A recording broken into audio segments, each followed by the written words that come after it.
निवडणूक संपली, बटेंगे तो कटेंगेची गोळीही संपली, वक्फ बोर्डच्या विरोधातला प्रचारही संपला आणि आज राज्य सरकारने वक्फ बोर्डच्या बळकटीसाठी 10 कोटीचा अतिरिक्त निधी जाहीर केला. आणि विशेष म्हणजे मुख्यमंत्री पदाची शपथविधी होण्याच्या आधीच राज्य सरकारने हा निधी जाहीर केला. एवढी काय घाई लागली होती राज्य सरकारला? हिंदू हिंदू म्हणून निवडणुकीमध्ये हिंदुत्व खतरे में है अशी एक गर्जना करायची, अशी एक भीती दाखवायची आणि मतदान आपल्या घशात घालून घ्यायचं. आणि निवडणुकीचा निकाल लागल्यानंतर सर्वात प्रथम काय केलं राज्य सरकारने, तर वक्फ बोर्डला अतिरिक्त 10 कोटीचा निधी जाहीर केला.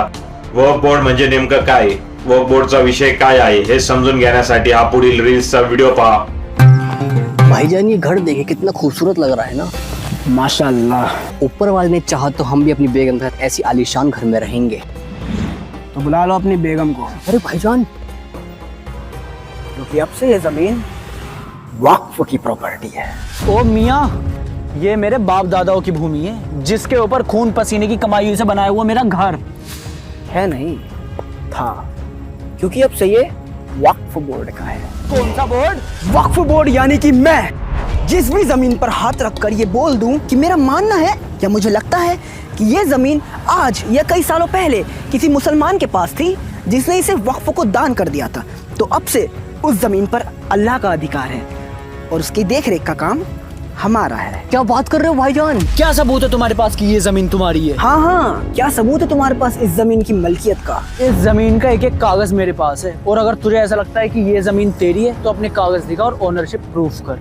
हम अम्मियाँ इन्हें बताइए ना कि कागज तो हम ज्यादा दिखाते नहीं हैं, क्योंकि वक्फ एक्ट के सेक्शन 40 के तहत आपको ही अपनी जमीन की मलकियत का सबूत देना होगा, जो कि अगर आप नहीं दे पाए तो हमारा फैसला आखिरी होगा और आपको अपना ये घर खाली करना पड़ेगा। अबे होता कौन है तू फैसला सुनाने वाला? अब तू मुझे बताएगा कि ये घर मेरा है किसी और का है? तुझे तो मैं कोर्ट में देख लूंगा।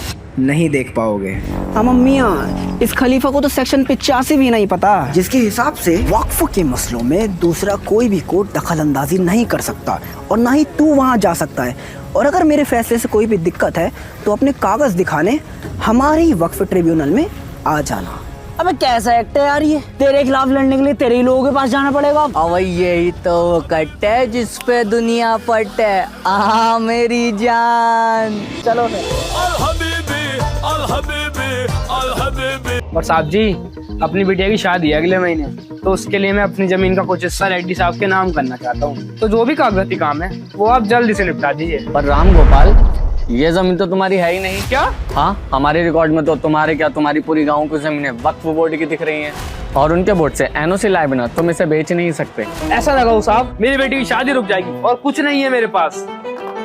तो देखा आपने कैसे इस गांव के लोगों को पता चला कि इनका पूरा का पूरा गांव ही वक्फ बोर्ड के अंदर आता है, वो भी बिना किसी ठोस सबूत के। ऐसा ये किस बिहार में हुआ है जहां पूरे गांव पर वक्फ ने कब्जा कर लिया और 30 दिन में उन्हें उन्हीं का घर खाली करने की धमकी दे रहे हैं। आज की ताजा खबर में जाकिर नाइक का बड़ा बयान का, अंबानी का घर भी वक्फ की प्रॉपर्टी पर बना हुआ है। पिछले 10 सालों में वक्फ की प्रॉपर्टीज डबल हो चुकी है, आंकड़े आपके सामने है। एआईयूडीए चीफ बदरुद्दीन अजमल का बड़ा बयान, कहा पार्लियामेंट भी वक्फ की जमीन पर बना है। भारत में रेलवे और आर्मी के बाद आज वक्फ बोर्ड के पास सबसे ज्यादा जमीनें हैं। अबे ओ मुतवल्ली, तेरी कयामत आने वाली है, क्योंकि तेरे वक्फ का वक्त ना खत्म होने को आ रहा है। सरकार एक नया बिल ला रही है जिसमें तुझे अपनी सारी प्रॉपर्टी के कागज दिखाने पड़ेंगे, वरना सरकार उसे छीन लेगी। जबान संभाल कर बोल मियां, अगर ऐसा हुआ तो यूपी में हमारे पास 1,21,000 जमीनें हैं, जिसमें से 1,12,000 के कोई कागज नहीं है हमारे पास, और तेलंगाना में 33,000 में से 90% जमीनें बिना कागज की हैं। तो इसका मतलब तुझे उन सबकी लूटी हुई जमीनें वापस लौटानी पड़ेंगी। एक बार जो जमीन वक्फ की हो गई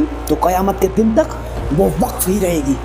यही हमारा उसूल है। अपने उसूल की बत्ती बना के दीपक जला ले, क्योंकि इस बिल के एक्ट बनने के बाद चाचा नेहरू की दी गई तेरी सारी असीमित शक्तियों पर लगाम लगा दी जाएगी। कैसी लगाम? मम्मी यार, तुझे तो वक्फ अमेंडमेंट बिल 2024 के बारे में कुछ पता ही नहीं है। पहले जैसे तू किसी भी जमीन को वक्फ बोर्ड के बता देता था बिना किसी लीगल डॉक्यूमेंट के, वो पावर अब तुझसे छीन ली जाएगी। क्लॉज 3 के हिसाब से सिर्फ वही व्यक्ति वक्फ को अपनी जमीन दान कर सकता है जो पिछले 5 साल से इस्लाम को फॉलो कर रहा हो और उसके पास अपनी जमीन के कागज हों। तो गैर मुसलमानों की जमीनें हड़पना बंद रख दे। तुझे अपनी सेंट्रल वक्फ काउंसिल में अब 2 मुस्लिम महिलाओं के साथ हिंदू, सिख, ईसाई जैसे 2 गैर मुसलमानों को भी शामिल करना होगा।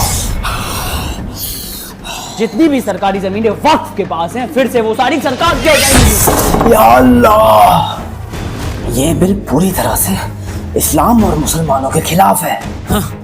तेरे वक्फ ट्रिब्यूनल में जो 40,000 से ज्यादा पेंडिंग केसेस पड़े हैं ना, उसमें से 10,000 तो खुद मुसलमानों ने किए हैं, जिनकी जमीन तूने हड़प रखी है। और जितनी पावर हिंदुस्तान में वक्फ के पास है उतनी पावर किसी इस्लामिक कंट्री में वक्फ के पास नहीं है। ये बिल एक्ट बन जाए, ऐसा हो नहीं सकता, मैं ऐसा होने नहीं दूंगा।